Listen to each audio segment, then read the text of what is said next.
जय श्री राम बच्चों। आज गोस्वामी तुलसीदास जी की जयंती है, तो उन्हीं के जन्म दिवस के उपलक्ष्य में मैं उनके जीवन से संबंधित आपसे थोड़ी बहुत बातें शेयर करूंगी, तो आप उन बातों पे जरूर अमल करना। तो तुलसीदास जी द्वारा रचित श्री रामचरितमानस आप सबके पूजा स्थान पर होगी। तो रामचरितमानस में तुलसीदास जी ने श्री राम जी के जीवन से संबंधित बाल्यावस्था से लेकर और जब प्रभु श्री राम 14 वर्ष के बाद वनवास से अयोध्या लौटते हैं और अपना राजपाट बहुत ही आनंद पूर्वक संभालते हैं, अपना अयोध्या की जो नगरी है अपनी प्रजा को हर तरह से सुख शांति और आनंदमय जीवन देते हैं, उसी का तुलसीदास जी ने श्री रामचरितमानस में बहुत ही सुंदर ढंग से वर्णन किया है। तो आप सब नागरिकों से और बच्चों से मेरी विनती है कि आपको जीवन में कभी भी मौका मिले, कुछ फुर्सत के पल मिले, तो आप श्री रामचरितमानस का पाठ अवश्य करें। थोड़ा थोड़ा करके रामचरितमानस को पूरा पढ़ें और अपने जीवन को सार्थक और सरल बनाएं। जब हम श्री रामचरितमानस का पाठ करते हैं ना, तो हमारी जीवन की हर समस्या बहुत सरल हो जाती है। तो बच्चों, तुलसीदास जी के बारे में मैं आपको बताती हूँ। तुलसीदास जी एक ब्राह्मण परिवार में जन्म लेते हैं और उनके माता पिता बहुत विद्वान रहते हैं। तो जब तुलसीदास जी का जन्म होता है तो बच्चा पहले जैसे जन्म लेता है तो रोता है, लेकिन तुलसीदास जी जन्म लेते ही राम राम मुंह से उनका उच्चारण होता है। और जैसे ही तुलसीदास जी एकदम जन्म होता है तो खड़े हो जाते हैं, जैसे 5 वर्ष का बालक होता है ना, इतने बड़े रहते हैं और उनके मुख में पूरे 32 दांत होते हैं। तो उनके माता पिता तो डर जाते हैं, क्योंकि जब भी कोई छोटा सा बच्चा जन्म लेता है तो पहले रोता है, लेकिन तुलसीदास जी रोए नहीं, राम राम कहा उन्होंने। और जब बच्चा 6 महीने का होता है तब उसके दांत आते हैं, लेकिन तुलसीदास जी के दांत थे। और उनके माता पिता तो इतने बड़े बालक को देख के घबरा जाते हैं कि दुनिया वाले क्या कहेंगे, ये कैसा बालक है, बिल्कुल चिंता होने लग जाती है। तो 2 दिन, उनके जन्म के 2 दिन बाद ही उनकी माता उनको अपनी दासी को सौंप देती है। दासी मतलब जो उनके घर में काम करती थी, उनको कहती है तू इस बच्चे को ले जा और अपनी ससुराल चली जा, और आज के बाद तुम कभी यहाँ मत आना, हम तुम्हें इस बच्चे को सौंप रहे हैं, नहीं तो लोग हमें तरह तरह की बातें कहेंगे कि ये कैसा बच्चा हुआ। तो फिर वो जो दासी रहती है, चुनिया नाम रहता है, वो उस बच्चे को लेके अपनी ससुराल आ जाती है। अपने पुत्र से बिछड़ने के दुख में तुलसीदास जी की माता 2 दिन बाद ही इस दुनिया से चल बसी। तो फिर तुलसीदास जी का जो लालन पालन उनकी जो दासी रहती है ना, बहुत सुंदर ढंग से करती है, बहुत ख्याल रखती है, उनकी देखभाल करती है। लेकिन बच्चों, जब तुलसीदास जी 5.5 वर्ष के होते हैं ना, तो जो उनका लालन पालन करती है चुनिया, वो भी इस दुनिया से चली जाती है। तो फिर जो तुलसीदास जी थे वो एकदम अनाथ हो जाते हैं।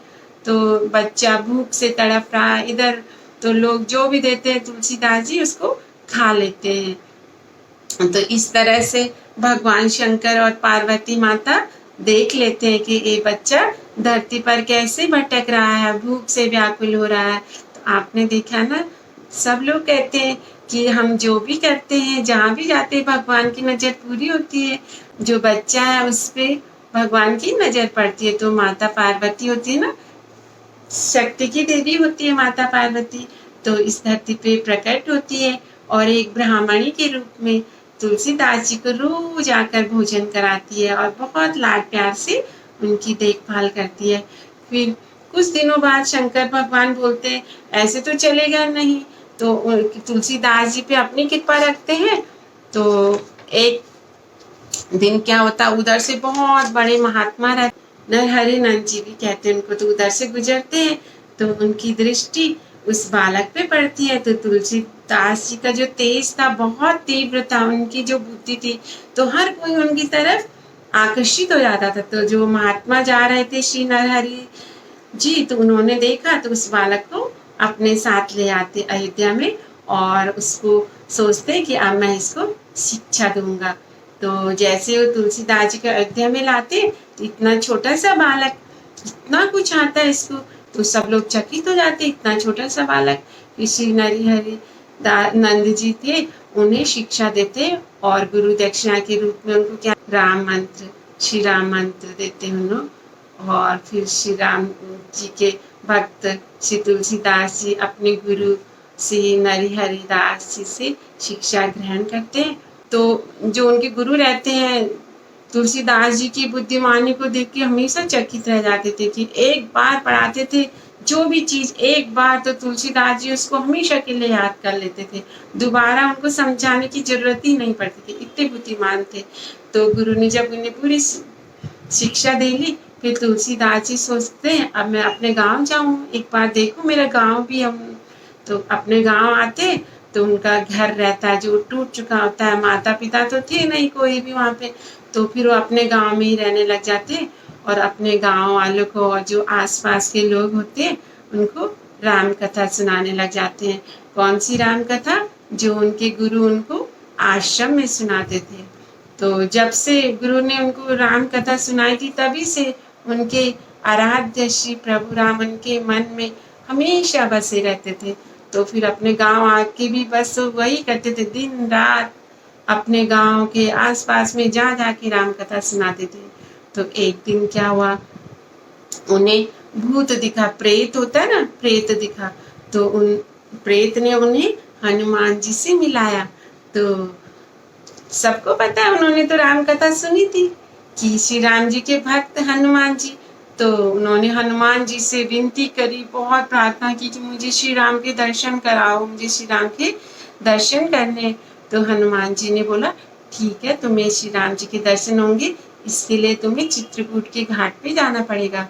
तो तुलसीदास जी तो फटाफट तैयार हुए और चित्रकूट के घाट पे गए और वहीं उन्होंने आसन जमा दिया, तुलसी राम की भक्ति में लीन हो गए। तो सुबह सुबह उन्होंने एक दिन देखा कि वहां से दो बहुत ही सुंदर राजकुमार बड़े बड़े घोड़ों पे सवार होकर, और उनके पास धनुष बाण है और बिल्कुल तरकस होता है ना, पीछे बाण रखे होते हैं, धनुष बाण लिए हुए जा रहे हैं। तुलसीदास जी तो उनको देख के एकदम चकित हो जाते, इतने सुंदर राजकुमार, देखते ही रह जाते हैं, इतने खूबसूरत राजकुमार, कौन होंगे ये राजकुमार। फिर श्री हनुमान जी आते बाद में, हनुमान जी कहते यही तो श्री राम और लक्ष्मण थे, तुम पहचाने नहीं इनको, तुम तो भगवान को पहचान ही नहीं पाए। तुलसीदास जी बिल्कुल नहीं पहचाने, तो बहुत पछताने लगे, बहुत परेशान हो गए कि भगवान मेरे इतने नजदीक आए थे, फिर भी मैं भगवान के दर्शन नहीं कर पाया। तो मतलब दर्शन तो किए थे लेकिन साक्षात नहीं हो पाए थे कि भगवान है, वो सोचे थे कोई राजकुमार है।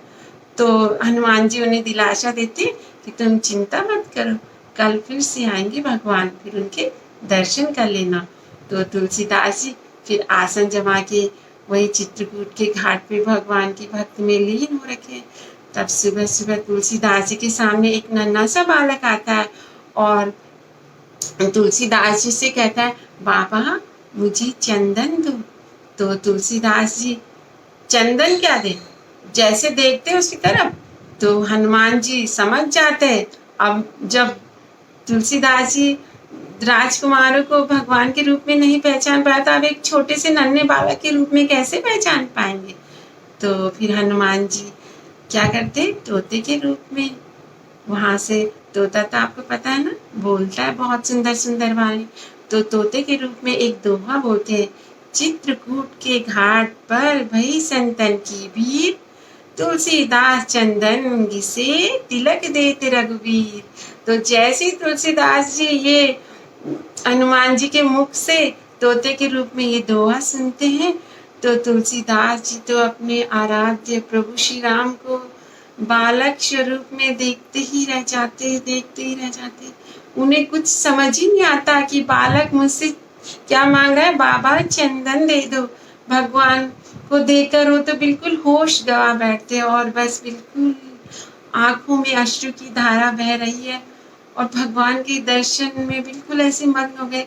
और भगवान चंदन लेते हैं और तुलसीदास जी के माथे पे लगाते हैं और खुद के माथे पे लगाते हैं श्री राम प्रभु, और एकदम से ओझल हो जाते हैं, अंतर्ध्यान हो जाते हैं।